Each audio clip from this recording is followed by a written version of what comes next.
Hi, everybody. Thank you very much for joining in for this chat. Earlier this year, AMFI, which is the Association of the Mutual Funds of India, launched an internship program for mutual fund distributors. If you're, say, a young graduate or you're somebody who may have lost their source of livelihood during the pandemic years, you could be a woman, a homemaker, or even somebody who's recently retired or somebody who's looking to augment their income. This could be a very lucrative career for you. And why is that? So let me invite Firoz Aziz. He's the Deputy CEO of Anandati Wealth. He joins in now to talk about his experiences as a mutual fund distributor, why he chose this profession, and of course, what are the kinds of challenges, etc., that somebody may face, and therefore how to overcome it. So, Firoz, thanks very much for joining in. The first thing I want to ask you, of course, is that, why did you choose to be an MFD or a mutual fund distributor? And what are the qualities that, somebody should look for in themselves to decide whether or not this is for them? Yes, Sumira, I can tell you why I chose it. And I go, let me start. So I used to be teaching engineering students when I was there in my hometown, Mysore. I probably wrote down, what do I need from a career? When you have clarity of what you're looking for, beyond money. Money is obvious, right? Beyond money, you need something to be able to be motivated every Monday, 20 years from then, 30 years from then. So I personally think a person should look for three things.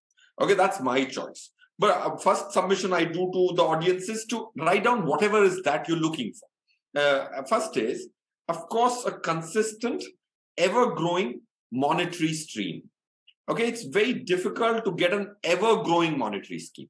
That's first, right? A consistent, ever-growing, okay, compounding. The second one is respect. Respect amongst the people you are interacting with from your career perspective. Respect amongst your social circle. That's second thing. Third thing is learning. If you're evolving, it's a very enriching experience. If it is a very enriching experience, you're not doing the same conversation. Your conversation content changes every 1 year, 2 year. Then you feel happy that you're progressing, maybe baby steps, but you're still moving ahead. And there were several professions which couldn't stand the test of these three filters. And teaching certainly didn't. Because when I was in Mysore, I was still earning 70, 80,000 way back in 2003, 2004. And I came from a very modest family, no food to eat kind of an exaggeration. Well, almost that. You'd sleep without dinners for 2-3 nights in succession. That's the kind of financial status I came with. That's when I had to teach. And I had got to 80,000 rupee salary in Mysore back in 2004. That was a very comforting life. Then when I did my MBA, then I got a job for 9,500 rupees. It was a shock to me that MBA karne ke baad, if I'm supposed to be paid 9,500 rupees a month, my friend said it's a ridiculous idea to even contemplate that. Moving to Bangalore itself would cost you 20,000 a month. I took it up because I asked the first question to my interviewer after he finished asking me questions, of course. That's why I got a job in the first place, saying that how much does the best private banker earn? He said $1 million. Okay. Firstly, I didn't know what was the dollar rate back then, being a teacher. I had two problems to solve. What was the numerical value? That stood at about 4.5, 5 crores a year. As a teacher, I was making 10 lakhs. And I was here saying that if I become a mediocre private banker, I can still earn 2-3 crores a year. And then I went to my teacher, my best teacher. His name was Sri Chand, and he's unfortunately not amongst us. I asked him, sir, if you don't mind, can I ask your salary or what do you earn? He said 3 lakh rupees a year. And I said 3 lakhs into 12 is 36 lakhs. I'm earning 10. So my headroom for growth staying in my source 26 lakhs because he was the epitome of success in teaching. And that was 26. Here a successful banker earns 5 crores a year. So I said that's a reasonably good headroom for me to gun for. That's why where I start doesn't matter. Let me start with 10,000 and build it. Fortunately, God has been kind after that. So that was my respect. Also is there because if you're going to assist people in the most important element, one of the most important elements of life is money, relationships and money. This is what world is made of. if I'm going to be able to do a good job assisting people with their monies, how would I not command respect unless I'm not doing a good job?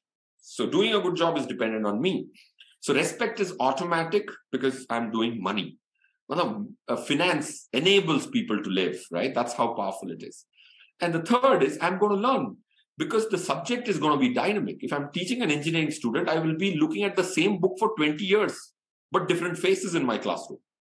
But in finance, it's so dynamic that I'm going to have different conversation content as I evolve as a human being and a professional. This is what is the test which this profession passed, is why I chose this, courageously taking a salary cut by 90%, 80%. But Firoz, even in this, like you mentioned, of course, one is that everybody needs money for sustenance, right? So that is a driving factor, and nobody should make any mistake about that. But there must be other qualities, right? For the reason that there are a lot of professions within finance as well, right?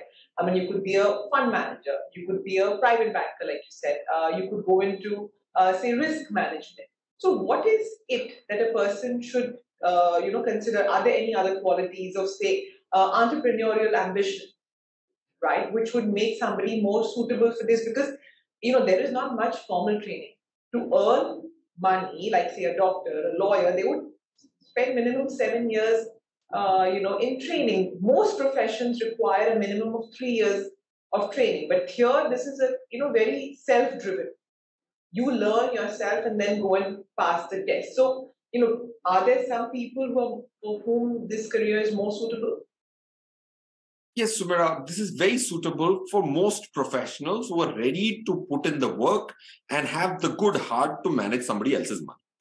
Now, let me tell you, like you compared, finance has so many glamorous other professions, right? When we go to hire as an Anand Rathi, well, people, the kids, I go to IIMs to hire, XIMB to hire. They've come with the notion that they want to be institutional research, investment banking. Those are all glamorous investment professions or finance professions. What here stands out is, one, it is like, even if you join a company in distribution, it is still entrepreneurial. What do I mean by that is, today, if I manage X number of clients for the last 15 years, they would have interacted with me. They would understand my DNA. They would start trusting me over time by exhibiting, because I would have exhibited trustworthy qualities. So today, I might just be meeting them casually for dinners and lunches and giving them that piece of advice, and I'm earning. But several other professions, let me take an example. A lawyer needs to fight the case that day to earn. A surgeon needs to do surgery. He needs to open a heart to make money that day, right? An investment banker needs to do a transaction this year. But what I earn this year as an investment or a mutual fund distributor is my good deeds of the past. So I should not be in the fool's paradise that what I'm earning today is my this year's effort. It is far lower because I've already built credibility. That's one very, very important cascading factor in this profession. If you do a good thing in 2015, it will pay you in 2025. If you do a wrong thing in 2015, it will take away your earning potential in 2025. Most other professions, if I'm a software developer, I need to develop today to earn. But that's not the case. Now I can have a great relationship with those people whom I have built trust. I have exhibited capability. I have exhibited commitment. Now I have to wait and train my son to take over those relationships. Fair enough. But Firoz, as exciting as this sounds, that the work that you do, you can keep reaping benefits, and there is advantage to that. But for somebody who's just getting started, it can also be very daunting, because the person feels that I'm मेहनत तो मैं आज कर रहा हूँ, but मुझे फल काफी साल के बाद मिलेगा. So how do I sustain myself in the interim? See, Subeda, everyone has a choice. Okay, but you have to be clear about the choices you're making. See, one is you can create a quicker remuneration for yourself in other professions. This is going to be over periods of time. If you're going to make an imarat, Burj Khalifa banana hai, so it's going to take immense amount of time to build foundation. You see, the foundations of the buildings take the maximum amount of time. Then you are going plinth by plinth within every 10 days, right? So if you're going to build something which is going to last forever, hopefully, and if you do justice to that profession, it will take you time. right? If you want to build a tent, it takes a day, right? शादी की मंडप तो एक दिन में tent बनता है, उसको dismantle भी कर देते हैं, right? You're not going to take 10 days to make a tent, right? So it's a choice you make. If I wanted to build something for a lifetime, I need to be having the patience to build it in 1, 2, 3, 4 years. Having said all this is young, right? But it's very important for a person to be able to live the life and go traverse this short term to get to the long term. So I think I immensely respect SEBI to bring an internship program, right? Which implies that let me put some money as a table, as a regulator, as an association, as a mutual fund house like SBI, to be able to create a business. I think if you are able to sustain that 2-3 year period, then it's one of the most rewarding careers, mathematically provable. That's the point I'm making. Of course, you'll have to live in your means. You have to be cutting your corners. Your desires have to be deferred. Your goals have to be deferred. But it'll pay you back like how? But Firoz, this is all about a person's mental makeup, right? What you need to have, mentally and emotionally to be able to do this job well. The other is the practical aspects, right? For somebody who's getting started, how easy or difficult is it to find clients, for example? How easy or difficult is it to convince those clients? Because after all, the entire business runs only on trust, which, like you said, is built over a period of time. So when you meet somebody for the first time or the second time, how do you convince them? See, yes. Are there going to be challenges in this? The answer is yes. Now you have to see where is the tide? Is there a tailwind to your business? Is there a push, an external push, catalyst? There are several industries you can write down. If 20 industries, today India is going through a transformation, a financialization transformation. Right? Earlier, you speak to your dads, your parents, your uncles, they'll say real estate and gold was the way to go. Today, we are now, this generation, especially the millennials and forward, are not respecting physical assets because they realize that the agility of money is very critical. On a click of a button, money should be available. You don't want to be running behind brokers to sell your house when you need it the most. So when this whole behavioral paradigm shift is happening in the country, the investor mindset, the savings in India, savings rate, if I'm not wrong, we are the third largest in savings rate in the world out of 200 countries. If that's my saving rate, and you can clearly see a paradigm shift that people are moving from savings to from real estate to physical financial assets. Now you can be a part of that. Second, there is also an external catalyst in the form of investor education, which started in 2013. AMC's, AMFI, SEBI has done a phenomenal job to make SIP a very popular word. You don't have to spend the marketing effort. Somebody else is doing it for you. You have to just reach there with good quality advice. And that's not very difficult. So the tailwind and external catalyst is so powerful. Let me give you some stat. Okay, if you look at the total mutual fund assets today, is 16% of GDP, Indian GDP. Okay, it's so small. But globally, the average is 63%. 63% is the mutual fund AUM as a percentage of that country's GDP. Brazil is at 84%. US is at 1.4 times. If the GDP is X, the mutual fund AUMs are 1.4X. Okay, we are still scratching the surface. The SIP number in 2011-12 was 700 crores a month. Today, we are speaking of 13,700, 13,500 crores a month. Now, that's happened because of investor education. So I personally think just direction mein bhav ja raha hai, if you can just be in that with the tailwind, and if you're true to your profession, if you're ready to put in that hard work, there is going to be difficulty, of course, when you hear a no. It dejects you. Your model stand gets down, or you're morally not so upbeat. But you have to move on and hear some no's, right? This business is not about high probability. If you met 200 people, you might find 20 people who will say yes to you. But if you met 2,000, then you've got your 200, right? And what is the hurry, right? So I personally think you will meet challenges, but the tailwinds in the chronological order, if you arranged all the industries, this would be right up there. Okay. What about the soft skills, right? Because I mean, this is all about meeting people and convincing them that you're the right person to manage their money, and that you're going to do it the right way, right? So it's all about your convincing skills. How do you develop these soft skills? Yes, so convincing skills is to be genuine, be truthful. I think most people have the knack of understanding consistency in language. If you're going to speak different languages, you have something to hide, people can see through.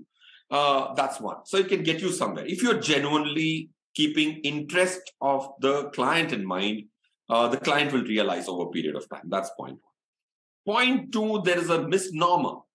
And statistically, in my 271 colleagues who do private banking, I've checked that introverts do a better job than an extrovert.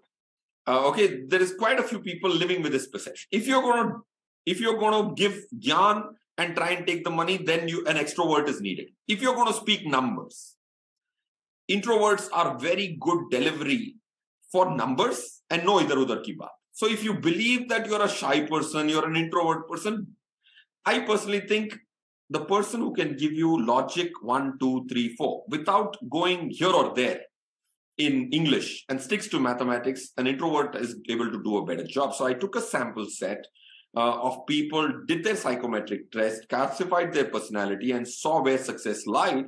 And to address the misnomer in the youngsters in our company, I mathematically proved that introverts are better. So don't be too worried if you're not one of those guys who can socialize with anybody over a drink, maybe, right? So that's okay. As long as you can be true to your job, convince them with logic rather than impress them. People want to impress people and take their money. Make them understand and take their money is a better, more genuine strategy. Okay, wow, that's really an eye opener because all this while we've been led to believe, or rather, the popular perception has been that extroverts do better in this. So this is good to know that you're not limited by your personality type. One final question, Firoz. Like you also said that when you were a teacher, you were looking at how much you could scale up from there, right? Likewise, when you evaluated your life as a mutual fund distributor, you wanted to see what was the upside that you have, right? What is the room you have to grow? So for somebody who's getting started now, I mean, they can imagine the upside, but how do they get there? How do they scale up from being just a one-man army, one-person show to, probably being an enterprise? Yes, see, I can tell you, Sumera, what was our experience at Anand Rathi. This is exactly what we wanted to do. We wanted to get a group of entrepreneurs working under a brand, working under the support of 80 people who are product support, which an individual can't. So Firoz could have taken a mutual fund distribution as a single person or go join an organization. Now, who can give me the product support, who can give me the brand, who can bring me the credibility, who can do the mathematics for me. So about 10 years back, 12 years back, we wrote down what are the 5, 6 things the corporate mutual fund distributors are doing wrong, in our opinion. Okay, humble opinion. We realized that if you don't do these 5, 6 things, then you are delivering entrepreneurship to do these 271 mutual fund distributors under the umbrella of Anand Rathi. Right? So one is give them uncapped income. Because if revenues of the company are uncapped, so should the individual's income be uncapped. Make sure that their remuneration formulas are constant. So we didn't change our remuneration formula to the relationship manager, as we call them when they come under the umbrella. They're not called mutual fund distributors. They're called relationship managers. That's the nomenclature change of the same thing. So relationship managers tell them a formula and stick to the formula for 30 years. Every organization wants to change the formula every 2, 3 years. Then I get dejected. Then I leave, go to another client, another company. So that's the second. Third, okay, when you're an entrepreneur in this business, you should have some cost leverage. You should be able to take some cost decisions. So we did that, right? Fourth, we allowed our RMs. So now when I die, okay, if I give my wealth to my son, I would also want him to take care, first build his capability, qualify enough, to take care of those 10 families who are reasonably large families. My son should take care when he retires. So that's entrepreneur. That's the fourth attribute. The fifth attribute is no geographical restriction. right? If I get a client in Delhi, especially in the post-COVID world, I should get to keep the client and not pass it on to the Delhi branch. These are the 5-6 things. Of course, they might not be relevant to a person who wants to begin it as an independent person, but after having built it independently, there is a stage you can reach where there's going to be maturity. That time you'll have to join hands with somebody who's an umbrella. That point in time, you should definitely look at these 5-6 attributes. The sixth most important, which is the reason why I left the bank I used to work for, and my first job was 8 years. And I was doing reasonably well. I was there in HR presentations as examples. They gave me promotions every 1 year when it was supposed to be every 3 years minimum, 7 consecutive. So you used to use as an example. But they asked me to do something which didn't make me feel right. They asked me to sell insurance. I said, I will not buy insurance, so it's becoming very difficult for me to sell insurance. And I strongly believe that the returns. So the company should give you let you retain your ethics. If they force you to do something which is not morally right and does not gel with the social fabric you've been brought up with, you should not compromise. So these are the 5-6 things when you actually go into an enterprise. And there are, I'm sure, if Anand Rathi can do it, there are several other enterprises who would be doing it, I hope. And you can join hands with them. Or of course, Anand Rathi after having built is always there. Firoz, thank you so much for joining in and for sharing your practical life experience. And I'm sure it will be an inspiration to many of the people who are watching this now to know that it may be an uphill task, but it's not impossible. There are people doing it and doing it successfully, and this is an example that they can emulate as well. Thank you very, very much once again. And for everybody who's watching, you should know if you need details on this internship program, all you have to do is log on to the website of AMFI.